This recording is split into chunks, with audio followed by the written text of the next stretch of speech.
Hello and welcome to Behind the Lines. I'm Diane Dayton. Today we're going to talk about Good Samaritan Shelter. And with us right now is the Executive Director. We have Nate Hoffer. Thanks for being with us. Thank you for having me, Diane. I appreciate it. Good Samaritan Shelter, opening the door to hope and dignity. And that's really what it's all about, right? It is. Our ministry was started as a way to provide support and hope to individuals experiencing homelessness, to individuals who had a need, and our entire purpose as an organization is to do just that, to open the door to hope and dignity and help them lead successful lives. Mm-hmm. And you've been involved how long with Good Samaritan? Yeah, I've been with Good Samaritan for about 4 years. The organization itself started in 2002. And the organization was founded in Phoenixville in Chester County, where we still have a men's program to this day. In early 2011, it was very exciting that the organization expanded to have a program right here in Ephrata for women and children. So to this day, we have our program in Phoenixville for men and here in Ephrata serving women and children. Okay. So over the course of a year, how many women do you work with? Or? We'll work with approximately 30 adult women throughout the course of the year and their children, so in total it would be anywhere between 50 and 60 people. At any given point in time, our capacity is to serve a maximum of 8 adult women and their children. So our job is really to bring them in and to encourage them and care for them in any way that we can and help them move out. That's really our primary goal, is to help them successfully move on to their own housing and to have other people come in who need the help. Sure. Now when you say serve, exactly how do you do that? That's a great question. So as a shelter provider, we are there to serve a very basic need, which is the need for housing and the need for shelter. And it's a need that an awful lot of people have these days. And when people think of homelessness, they think of big cities. They might think of Philadelphia or even Lancaster City, and they think that it doesn't exist in northern Lancaster County, but that's certainly not true. There's an awful lot of demand for our services. We receive anywhere from 40 to 50 phone calls a month of people who are calling us who are either homeless or close to being homeless. And so how we serve is we bring them in, we give them a safe, comfortable living environment, help them to feel comfortable, to be encouraged. We have case management services that we offer the residents, anything from counseling to practical life skills of resume writing or budgeting, helping them find employment, and then, like I said before, ultimately helping them move out. So that's how we serve. That's what we do. Our ultimate goal is to help restore people, restore the dignity, restore the value in their life, and help them move on successfully. What's the average stay? The average stay is 3 to 6 months in our program. Obviously, that's average, so there are some that are longer and there are some that are shorter. But we're always encouraging the ladies that are living in our program here in Ephrata to always be thinking of the next step, to reminding them that this stay is temporary, it's not permanent, and we want to see them in permanent housing at some point. So, you know, it takes time. It takes time for people to first of all, feel established and comfortable, and then to find employment, and then to save money, and then to move on, to find housing. It's a process, but we're there with them every step of the way. But about 3 to 6 months is average stay. Is there specific criteria that has to be met to become a part of the shelter, to take advantage of the services you provide? It's a great question. The ladies have to be at least 18 years old. So we while we serve their children, the mothers have to be at least 18. We do a drug test, and we perform a drug test on a random basis throughout the stay, so they have to be able to pass that. Also breathalyzer tests, because we have children that are living in our home, and because we want to be a good citizen of the community. It's important to be able to do that. We also do perform an open warrants check. Checking with the police to make sure that they don't have any open warrants for their arrest. And then outside of that, Diane, it's really just a matter of trying to assess if the individual is ready to improve their life and is ready to be successful. Because we have limited resources and there is such a high demand for our services, we want to make sure the people we're bringing in are really going to be committed to success and to doing something positive with their life. How are you staffed? So we're staffed, myself obviously, the director, I'm there. We have a case manager. Our case manager, Marianne, has a master's degree in counseling and is just fantastic. She does a really great job working with the women and helping them overcome some of their struggles and issues. We also have 3 live-in staff. We call them house managers. And that's what's unique about Good Samaritan is that we have a staff that's there pretty much 24/7 all the time. And the house managers are unique in that they work full-time jobs, but they have such a heart for our mission and for our ministry that they live there at the house overnight and take turns being on duty. Okay. And then lots of volunteer support. You know, like any nonprofit organization, we rely heavily on volunteers to come in and do anything from working on programs with the ladies to organizing, cleaning, whatever the case may be. So we really rely heavily on our volunteer support. Yeah. So as a nonprofit, let's talk about funding. Yeah. How are you funded? It's a fun topic to talk about these days. So we don't receive any government funding for the work that we do here in Ephrata for the services that we provide to homeless women and children. We're funded solely by the community, community support. And I think that's wonderful. You know, I live here in Ephrata. I live in the borough of Ephrata, and I see the value that our program has on the community. I'm so proud of the work that we're doing, but I'm also proud of the fact that we're community supported, that it's our neighbors, our friends in the community that support the work that we do. So it's businesses, it's churches, it's individuals, people who want to be part of something that's successful because we are doing a good job at helping people rebuild their lives. So the funding that we get, it comes solely from the community. Okay. Well, put your website up on the screen. What are we going to find there? So you'll find good success stories. You'll find some really neat comments from former residents, so you can hear directly you know, the impact that we're able to have. You also be able to see some pretty interesting statistics as far as the impact that we have, both on the lives of the residents that we serve, but also in the community. I mentioned all of the phone calls that we get. We track exactly how we assist those callers. So also on the website, for people who are looking to get involved, we have a wish list that's there, and just some nice information to learn more about the organization. Okay, well that's great. You do make a big difference. Thank you. We're going to find out and hear firsthand when we return. Stay with us. Welcome back to Behind the Lines. We're talking about Good Samaritan Shelter right here in Ephrata for Women. And joining Nate and myself now is Sharon Thomas. Thanks for being with us today. Thank you for having me. Sharon, you have an interesting story, and you can talk firsthand about the wonderful work that Nate and the staff do at Good Samaritan. Tell us your story, because you have a good story and you're out on the other end, and life is good now, isn't it? Yeah. Yeah. I never thought I'd have to use it. I had never thought I'd ever be homeless because I was such a hard worker.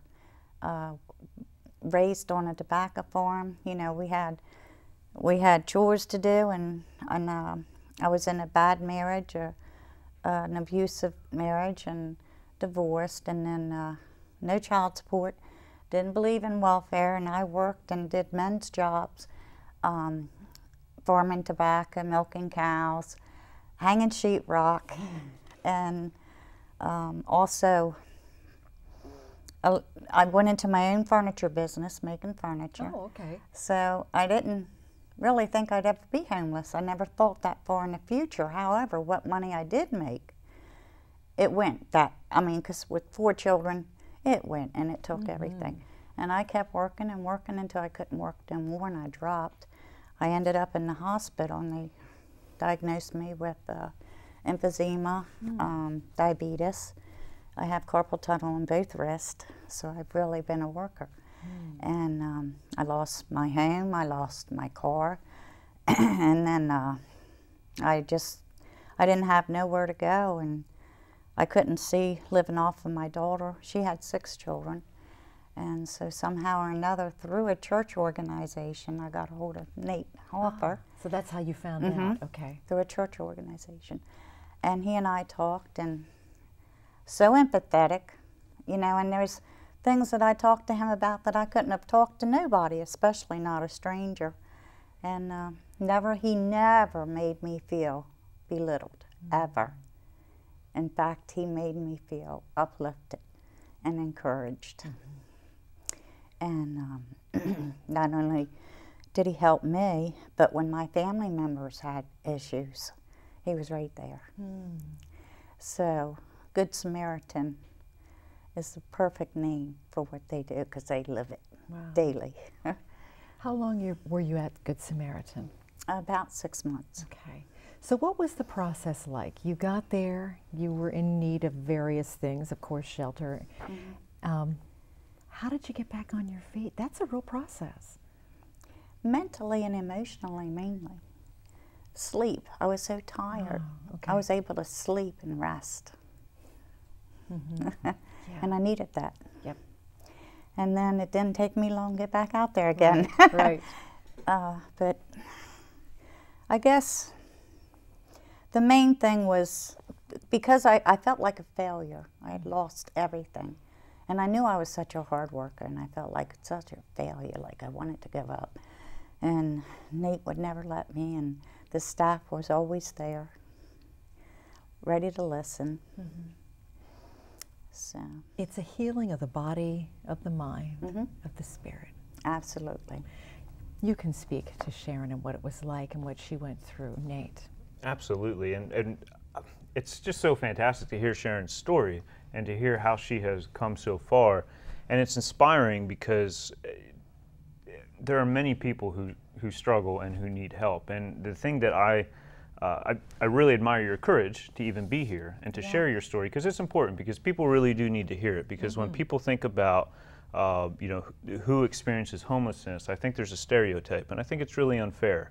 There are an awful lot of people who, maybe by their own decisions, but quite possibly too by no fault of their own, end up needing help.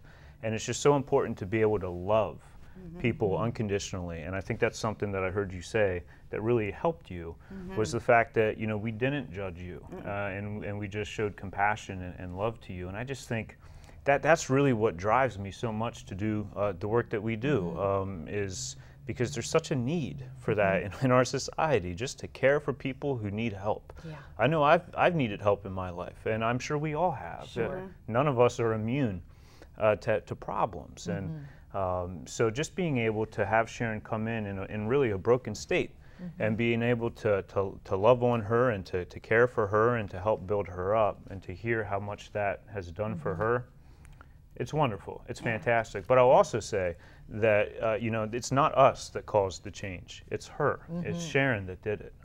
So I understand that a lot of credit you want to give to us as an organization, but it's you that really did it. And it's all the people who come through our program that are successful. It's because they wanted it that they were able to change their lives. We merely provide a platform for it to happen, but you did it, Sharon, and you should be very proud of yourself. How did you know it was time and I'm ready and I can go and be independent now? Because for one thing, and I must say this, I was 54 and I had a curfew. That didn't fly with me. My kids teased me, Mom, you got to be back in by 10.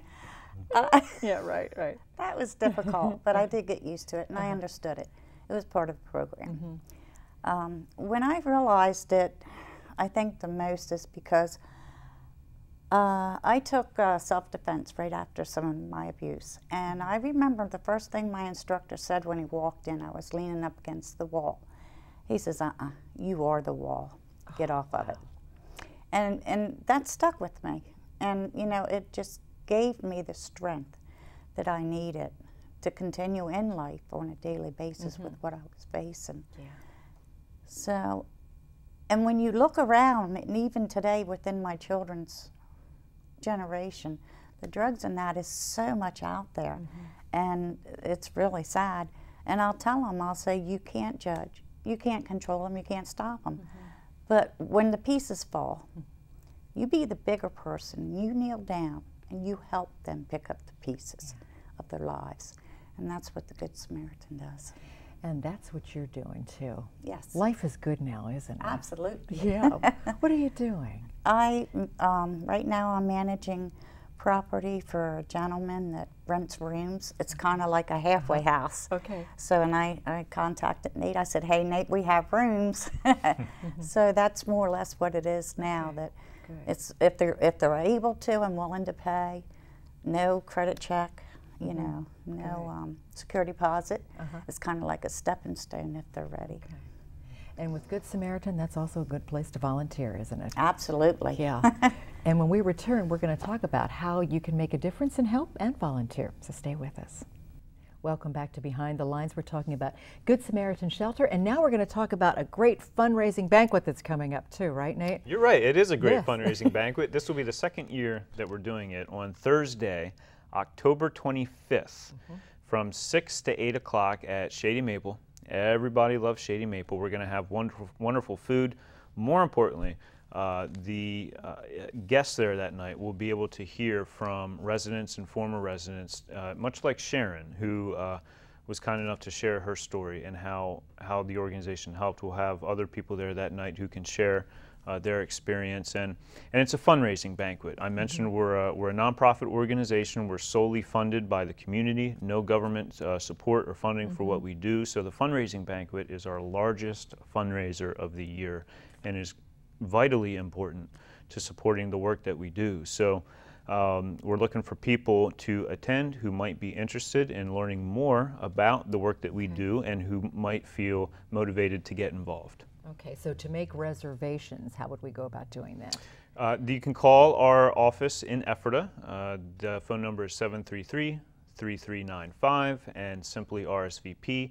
The RSVP date is October 15th.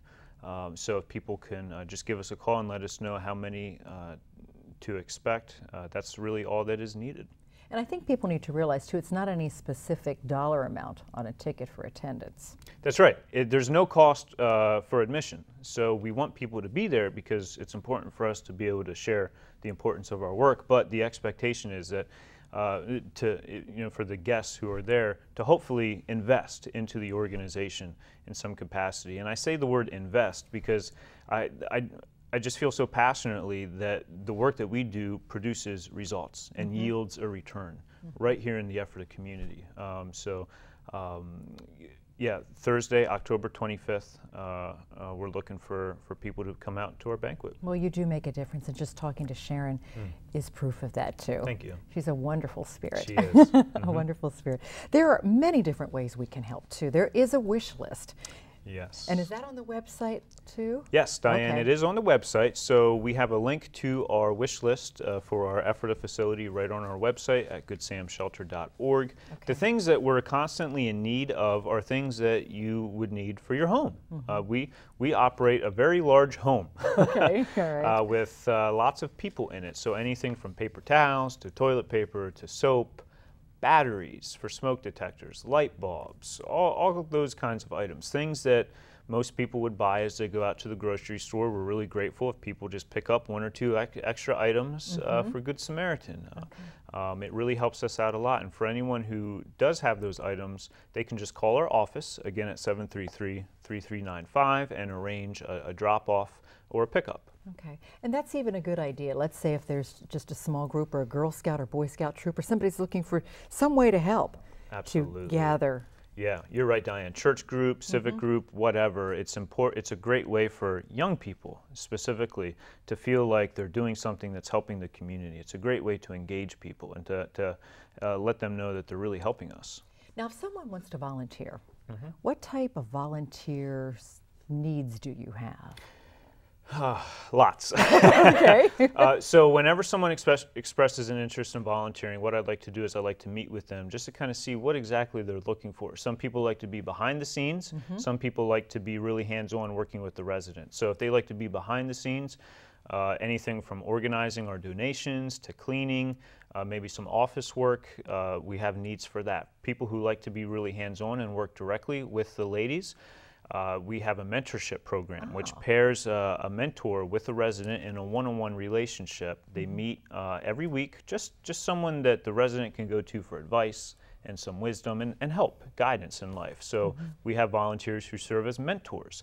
We have volunteers who run our budgeting workshop. We have volunteers who write resumes for our residents. So it's really, we have volunteers that babysit. We have a need for babysitting with all the children that we have in the house. So whatever someone's interest and comfort level is, we can always find a place for them to use their skills and talents at Good Samaritan. Skills and talents and needs, that all Absolutely. comes together, and we can make a big difference. You do great work with Good Samaritan. Thank you. And it really makes a difference to our community. And I think what you said before is realizing the face of who takes advantage of your services. It's not what we sometimes think. That's right. And it could happen to any of us at any point. That's right. But it's having someone to support and to help you into the next stage, right? That's right. And to me, that is why I so love the work that I do at Good Samaritan. I have such a heart for people, and I just love helping people so much. And I'm just such a firm believer that we just need to love each other, and we need to pick each other up when we're down. Like I said before, we've all needed help before. None of us are immune to it.